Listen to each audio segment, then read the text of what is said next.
Hey everyone, David C. Anderson here, coming at you from the Knife Center, and welcome to Knife AQ. This is episode 131 of the Knife series, where I answer all your knife questions, whether they're sharp or dull. This week, we're taking a look at Damascus steel. Yeah, it looks good, but is it actually any good to use? Let's get into it.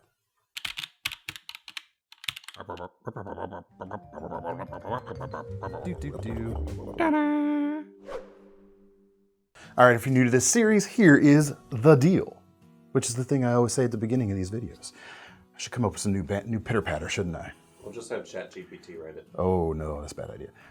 If you're new to this series, we answer questions that were left in the comments section below these videos. So if you've got a question, you want it to have a chance to be in a future episode, comment section below is going to be your best friend. Go drop it right there. First question today comes from Addison Chandler 6062. Hey DCA, thanks for the videos. I've been seeing more Damascus knives and wondering if there's any justification for everyday carry there. Companies like Civivi and CJRB have knives that look great to me, but is it just a prettier for show version of the different models? Thanks in advance. Sure thing. Damascus steel, as we call it today at least, is referring to a pattern welded steel where you have different layers of different metals that are folded together, sometimes in very intricate patterns, sometimes more random, like this Kershaw blur right here. And then once they're kind of folded together and formed into a blade, they are acid etched to bring out the different layers, bring out the coloration. And some don't acid etch them too deeply. Sometimes you can get just a slight textural difference. You won't get this kind of stark, like black and white type of look here, but you know, we're getting into the weeds there, so we gotta get rid of them real quick, because we've got enough other weeds to talk about here on this subject. So that is what modern Damascus steel is, which is different from the old like Wootz Damascus. We don't need to get into that argument here today. I'll say if you're seeking ultimate performance from your knives, whether it's fixed blade or folder, look elsewhere than Damascus steel, because modern metallurgy has far surpassed what most commonly available Damascus steels are capable of achieving. Does that mean a Damascus steel blade is bad? Absolutely not. That is definitely not the case. It's just not going to have the top tier of available performance that is on offer to us today as knife enthusiasts, which is kind of a pretty cool thing actually. Whenever a company tells us what their Damascus is made from, what the constituent elements are, we always try to put that information forward, because whatever that Damascus steel is made from is going to have a high impact on how it actually performs. It's going to inform you how or what to expect from its performance. So I'll talk about a couple commonly available Damascus steels today to give you a little bit of a benchmark. Let's start with that Kershaw blur. This version right here with the Damascus blade is about $150, and this is using a product called Alabama Damascus. It's made in the US, just like the knife here is as well. And essentially, this is just a simple carbon steel in terms of its performance level and in terms of its other characteristics. It's going to be fairly tough for a folding knife blade for sure. Hold an edge okay, but not going to set the world on fire. And importantly as well, this is a non-stainless blade, so you have to make sure to take care of this. Perfectly serviceable stuff if you're happy with knives that come with 1095 or 01 carbon steels. 1095 is carbon steel. 01's technically an alloy or a tool steel, but anyway. Those things still perform nowadays because they're perfectly reliable. Again, it's like the old farm truck that keeps on working, but it's not gonna, go toe-to-toe in a straight line with a Ferrari. Let's just keep it there. Thomas, you probably even have a better car metaphor for this. I have a movie metaphor. A movie metaphor, let's hear it. It's the Forrest Gump of Damascus. Nothing special, but still endearing. That's great. I like that. I like that. Alabama Damascus, great stuff. Kershaw uses it almost exclusively in their Kershaw branded Damascus products. They're almost always Alabama Damascus. Bear & Sons, I believe, also uses them commonly, so you can find those pretty readily. Perhaps the most common, or perhaps these next two are going to be kind of the probably two most commonly seen Damascus products amongst folding knives, modern folding knives. And the first is VG10 Core Damascus, as you can see here on this Spyderco Endura 4 exclusive with black Packawood. And this is essentially this is a Damascus product, but it's also not a Damascus product. And what I mean by that is, check out the spine of this blade right here. The way it's darkened, you can see there are 3 distinct layers. That center layer is VG10 stainless steel. So when you're actually cutting with this knife, you're cutting with VG10. The Damascus on the sides are what we call cladding. So this is a sanmei or sanmai style construction. 3 different layers of steel connected together to form one ingot, or one sheet, I think in this case, is produced in sheet form. So your outer layers, in this case, are both some stainless Damascus products, but you're actually cutting with VG10. VG10, perfectly solid stuff as well. There you go. You find this on a lot of Spydercos, a lot of the artisan cutlery, or sorry, a lot of the CJRB stuff and some of the artisan stuff uses a VG10 Damascus, but interestingly not a VG10 core Damascus, but you should still get VG10 levels of performance in terms of edge retention and stainlessness, and not particularly high in the toughness factor, although the triple laminated construction here, that sanmai construction, can help with that a little bit. Solid stuff. This Endura 4, interestingly, or perhaps interesting to some anyway, normally is about $224. We've got it on sale right now for $195 while we're filming this video, in fact. So not sure how long that price will last, but save a little bit of money if you're interested. The other most common Damascus style product you'll see today is a higher end product, and that's Damasteel. And that's not an interchangeable name with Damascus. Like, Damasteel is a name brand product, and it refers to the steel you'll find on this Michael Walker CRKT model, the Monument right here, which is a fantastic knife. Make sure to check out our interview with Michael Walker we did at Blade Show earlier this year. That was just a real cool experience. Now, Damasteel, in terms of its sophistication, is kind of the top of the game in terms of the Damascus stuff out there, because this is actually a powder metallurgy product. It's not folded together the way, you know, a traditional Damascus steel like this Alabama Damascus is. This is like your S30V, like your MagnaCut, like your M390s and 20CV. This is a particle steel, so it's built up very specifically. And as such, if you're looking for the most performance, arguably it is going to be right here. Now, it still depends on what the base formulation is, right? And Damasteel, the company, for their Damasteel product, uses RWL 34, which, if we're getting into a little bit of history there, the RWL there stands for Robert W. Lovelace, who, you know, of course, Bob Lovelace, famous custom knife maker, who was very fond of ATS 34, which was a Japanese-made steel. This is not a Japanese-made steel here, but it is essentially a powder metal version of ATS 34, now called RWL 34. ATS 34 not used so much anymore nowadays, but an analog to that would be 154 CM. Here's the weeds I was talking about earlier. I'm sure they're sprouting. They're everywhere. 154 CM, which is an offshoot of 440C with a little better performance characteristics there. There's also a powder metallurgy version of 154 CM, and that's CPM 154. That's what you can kind of expect in terms of performance levels right here. You know, RWL 34 and CPM 154 are metallurgically pretty much the same thing. At least they're going to give you the same kind of results there. So same kind of edge retention as 154 CM, but much tougher and still stainless as well. Cool thing you can see here, this is one of the more specific, kind of specifically created patterns. I think this is a rose pattern Damasteel. The pattern itself doesn't really have any impact on performance. It's just, you know, visual right there. Whereas like on the, you know, this VG10 Damascus right here, the Damascus cladding anyway, it's more of a random pattern. So those two really, the VG10 style Damascuses and the Damasteel products are going to be what you'll most commonly encounter. But there's a couple more to talk about. You mentioned Civivi. I'll get to them in just a second. Another one is what you'll find on this Boker AK1 Daily Fix Blade right here. This is a Nichols Damascus, Nichols, like the last name. And this is, you know, made by Chad Nichols Damascus, a, you know, very well-known company at this point. And this is a traditionally formed, you know, ingot style or folded style of steel, not a carbon steel the same way that the Alabama Damascus is, though. This uses AEBL as a major part of its formulation. So what's that? A great steel. Actually, one of my favorite stainless steels out there. It's very tough. You're still gonna get toughness out of this like the carbon steels.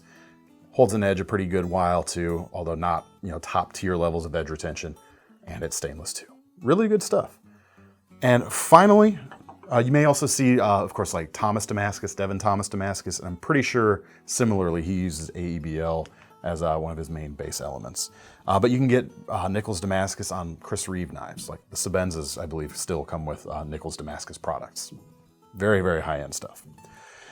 And finally, you mentioned Civivi. Here I have the Ray Laconico designed Sokoke with their Damascus. And we've always talked about this as being a 9CR based Damascus, 9CR 18 MOV, which is analogous to 440C, which again, 154CM was a spinoff of that steel. So you can kind of see there's some familial, some carry-throughs on things that work well with Damascus, because the trick with Damascus versus any other steel is whatever your elements are that are folded together, they have to heat treat well together with one process. So some steels just aren't going to do well when mated to other steels because you heat treat for one, the other one might just catastrophically fail on you. But back to this, 9CR based steel here. But more recently, we've actually got more information on that. They also use, it's more of a blend between 9CR and 10CR. 10CR, whatever it is, I forget what comes next, which is kind of analogous to VG10. You're still seeing some similar things here. So that's what you should expect your performance to be, somewhere between 440C and VG10, which, solid performance, nothing wrong with them whatsoever, but they're not going to hold a candle to, higher end powder metallurgy steels. Like I said, they're not bad. They are certainly going to work very well for you. But let's read your question again here real quick. Is there any justification for everyday carry? In terms of performance, you're not getting more by going that way. But in terms of how they look, how satisfied you are with them, how cool they make you feel, let's be honest, that's a part of what we like to carry. We like to carry nice things. That's a justification. It's just not a performance justification. Hope that helps. Next question comes from Ezekiel. I didn't read this beforehand. Ezekiel Ikonikov. I think so. Hey, let me know if I was right or wrong. Hey DCA, love your videos. That's because of Thomas. He does a good job editing here. Damn straight. I have a WE Elementum, and I love the texture of the titanium handle. I wanted something similar with a larger blade and bought the Kaiser Latvind in titanium, and while I love it, the handle doesn't have the same silky, sturdy feel. Can you recommend something with a similar handle to the Elementum for less than $200? Thanks. Here you go. Here is that Elementum, about $175, $176 for this all blacked out titanium version. Other colors are available. The best bet there, if you like the feel of this, stick with the same company. Check out the WE Beacon right here. Even available in these two same finishes right here. Similar blades, you've got a drop point, but half an inch longer. You've got maybe not quite as neutral of a handle on the titanium there, but it's plenty neutral enough, I think, for most hand sizes. It's going to work well, and the price on this one is $199.75. So right where you're looking for it to be. Action should be pretty much the same because the construction is pretty much the same, and of course the feel is going to be great too.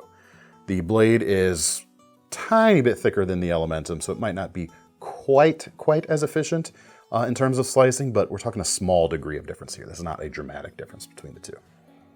Easy answer right there. If you like the way one company does it, stick with the same company. All right, next question comes from Monique Martin, MZ6LD. Hey y'all, I love your show big time. Thank you. DCA of all knife knowledge, Thomas of the good banter and all things video, and Seth of the wild hair. He was in rare form earlier. Hair form. That's good. You saw our behind the scenes exclusives video earlier this week. Thing is, like, Seth cut his hair once and then hasn't cut it since. You can kind of tell. I have so many knives from watching your show. Well done. My question is this: what is the deal with compound grinds? Oh, sorry, I gotta say, what's the deal with compound grinds? Are they necessary? How do you sharpen, and why are they useful? Well, sometimes, much like the Damascus choices we've looked at today. Sometimes it's just to look cool, and there's a justification there, right? But in terms of actual practical effects of it, it enables you, a compound grind can enable you to get 2 different cutting geometries on the same blade. There's other ways to do that too, but this is one way of it. And I maybe should have picked a thicker knife to show this, but a lot of the cold steel Tonto blades are perfect examples. This mini tack neck knife right here, it is the mini tack, right? Yes, the mini tack Tonto. That's what it says on the front. It's a $30 knife. It's a great little last-ditch self-defense knife, as well as being very capable for EDC, actually. We have a hollow grind on this back section, and you have a flat grind on the front section of this Tonto. You can do compound grinds without having the Tonto profile as well, but this is just a great example of it. And basically here, with the hollow grind, you've got a thinner edge, or thinner geometry behind the edge itself, because there's less steel there, and the flat grind, there's a little bit more steel. And the thicker the blade is, the more dramatic this difference is going to be. The thinner blade like this, it's not a huge difference, but it still is there. That allows slightly more efficient cutting right behind the edge with the hollow grind, so long as you're not, that differs a little bit when you're pushing through long cuts of material like cardboard. The shoulders at the top may start to push things out, but for a lot of cutting, it's all happening here at the bottom section anyway. So you've got a thinner cross section going through your material, and you've got more strength because you have more of a thicker cross section behind your edge on the leading section. That's kind of the nuts and bolts of it. Some, like I said, are way more aesthetic than useful on some knives nowadays. They're for style, but they still do have slightly different geometries. Are they dramatic enough to make a difference? Depends on what you're looking for, quite honestly. Now we get to the lightning round for today. First one comes from Knife Nut, and he's talking about Seth's hair again. We should have a picture here, an inset photo, so this makes sense for folks. I'm guessing you guys don't use the same barber. Here's the dirty secret. Seth and I both cut our own hair, and I think it shows. Next question comes from Tyler Hadfield 166. Hey DCA, but really a knife question. Would you have any advice for someone that is thinking about designing their own knife? I, for one, wouldn't even have the slightest idea of where to start. Honestly, if you've got an idea and you want to do that sort of thing, you got to just start drawing. Start sketching stuff out. Take classes if you can. If there's knife making classes that are accessible to you, that's a great thing. If you're looking at fixed blades or folders, if you're looking at folders, pay attention to the way things fold and incorporate that into what you're doing. But ultimately, if you don't know where to start, this sounds silly, but just start and work at it. You figure it out from there. But you got to put pencil to paper at some point and just go for it. That's what I did. Eventually that led me to my Nordsmith Knives brand, which is still going. It's definitely more of a back burner project nowadays, unfortunately. But I've got some other stuff cooking now, some other stuff in the works. Just get to it. Good luck. Now we come to our most serious question of the day, which comes from Mr. Ducklump. What do you do when you come across a box that says, "Do not open with a knife"? Well, when I encounter that, first, I laugh. And I sit there secure in my own superiority that I know better than what the box is telling me.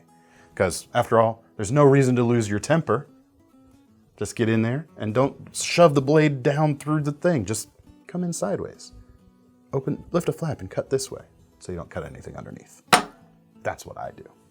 That's all we've got for today, folks. Thanks for sticking around, and thanks for everyone's questions. Remember, leave your questions in the comments section if you want it to have a chance to appear on a future video. Keep your most serious questions coming too as well. If you want to check out these knives, you can find links in the descriptions to take you to KnifeCenter.com, where we've got our knife rewards program in place, which you can earn up to 5% back in rewards when you buy one of these knives today. I'm David C. Anderson from the Knife Center, and that's Thomas behind the camera. We're signing off. See you next time. I always assume they mean open it with fire. It could be fun too. Usually is. Let's go.